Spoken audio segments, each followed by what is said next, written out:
So in this video we will discuss about some of the examples of exceptional configuration. Electronic configuration में कौन कौन सी exception है वो हम डिस्कस करेंगे, ठीक है ना। तो जब जैसे आपने अपोज डायग्राम देखी थी पहले भी, वो सिंपल है ड्रॉ करना। 1s लिखते हैं हम, फिर क्या लिखते हैं 2s, फिर लिखते हैं 3s, फिर क्या लिखते हैं 4s, फिर हम लिखते हैं 5s, फिर हम लिखते हैं 6s और 7s, लाइक दिस। इसी तरह आप एक रो को छोड़ेंगे, फिर आप लिखेंगे यहाँ पे 2p, फिर लिखते हैं 3p, ये एक मेमोरी एड है, ठीक है ना। 3p 4p, एक कॉलम में आप एक ही टाइप के ऑर्बिटल्स रखेंगे, ओके। फिर आप लिखेंगे 5p, 6p एक्स्ट्रा, ओके, या 7p भी रखेंगे। फिर आप एक और यहाँ पे रो छोड़ते हैं और आप लिखते हैं 3d, okay, 4d, 5d, 6d या 7d। तो ये SPDF इलेक्ट्रॉनिक कॉन्फ़िगरेशन जब आप लिखते हैं ना, तो आपको कैसे इलेक्ट्रॉन्स फिल करने हैं इन ऑर्बिटल्स में, ठीक है। तो 4f, 5f, 6f and 7f। फिर मैंने आपको कहा था इनको कैसे जोड़ना है, पैरेलल लाइंस ड्रॉ कीजिए, लाइक दिस। पैरेलल लाइन एक, फिर आपने दूसरी पैरेलल लाइन ड्रॉ करनी है, ओके, लाइक दिस। फिर आप एक और पैरेलल लाइन ड्रॉ करेंगे यहाँ पे, ठीक है। अगर आप एक और पैरेलल लाइन ड्रॉ करेंगे तो लाइक दिस, ओके। तो ये बहुत इजी है ड्रॉ करना, एक दो बार आप प्रैक्टिस करेंगे so you will do it easily, like this, okay. तो ये एक्चुअली मेमोरी एड है, so like this,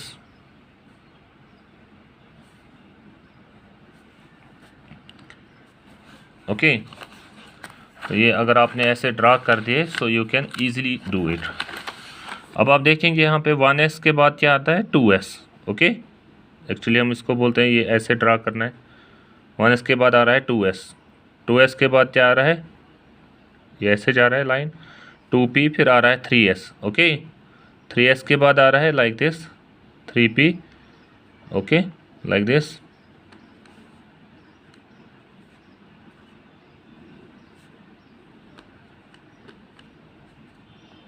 okay. So you can see it. तो ये मैंने आपको कहा था ये इंक्रीजिंग n+l के हिसाब से है, ये सारे वैल्यूज़। अपोज डायग्राम है ये। जैसे मैंने आपको कहा था इट्स द अबो in Greek means to build, okay. तो जैसे अगर हमारे पास एक एलिमेंट है, जैसे हमारे पास है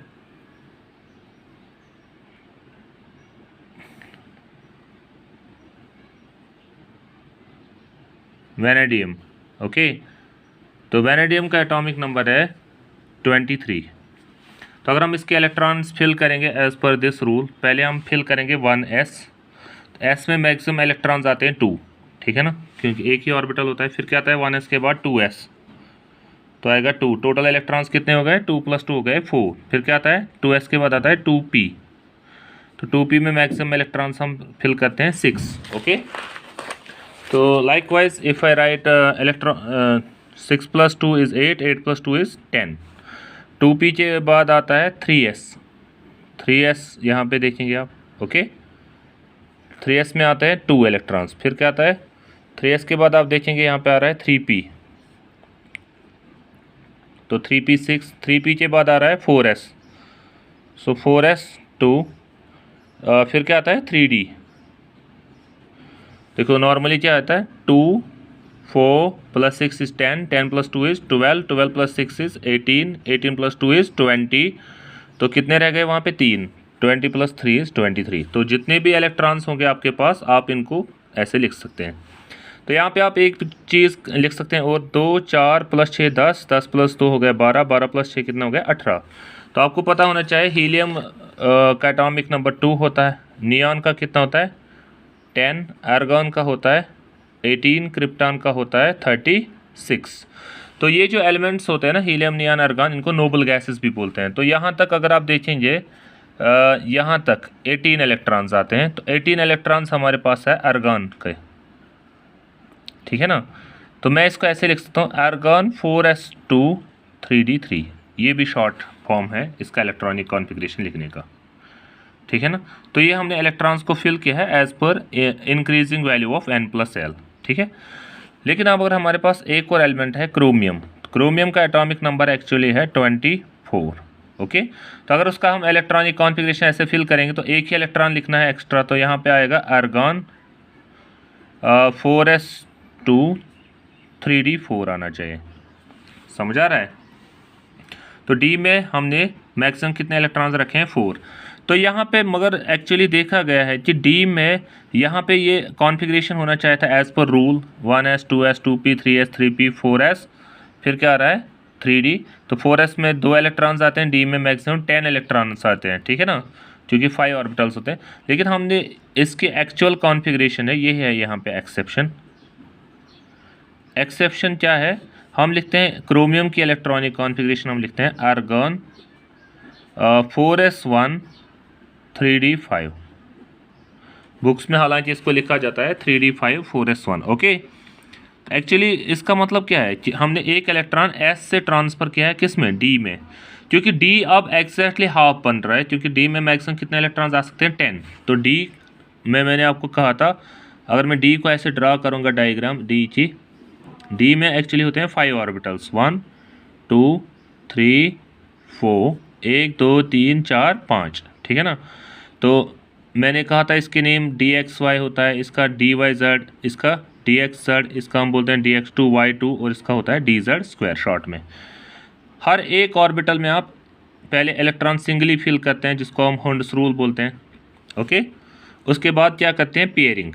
तो अगर आप यहाँ पे 4 ही इलेक्ट्रॉन रखेंगे, सपोज s में आप 2 रखते, तो ये सिमेट्रिक नहीं बन जाता। लेकिन अगर आप इसमें 5 बॉक्सेस में एक एक इलेक्ट्रॉन रखेंगे, 5 ऑर्बिटल्स में एक एक इलेक्ट्रॉन रखेंगे, तो एग्जैक्टली हाफ फिल्ड बन जा रहा है, ठीक है ना। तो exactly half filled orbitals are more stable than the completely filled subshells, got it. तो इस वजह से इलेक्ट्रॉनिक कॉन्फ़िगरेशन ये है, तो ये exceptional. So this is not correct configuration, this is the correct. Likewise, you will try the check yourselves the electronic configuration of copper. Copper का atomic number मैं लिखूंगा यहाँ पे 29 होता है, ठीक है। So you will see that इसमें हम इलेक्ट्रॉनिक कॉन्फ़िगरेशन जो एक्सेप्शन लिखते हैं 3d10 4s1, ठीक है ना, नहीं तो लिखना था 3d9 4s2, गॉट इट। तो उसका भी रीज़न वही है कि डी में स्टेबिलिटी आती है, तो उसका आप एक बार चेक कीजिए, that's very easy to do, got it. Hope this has made you understand the concept very well. If you have still any doubts you can call or WhatsApp me, okay. Thank you.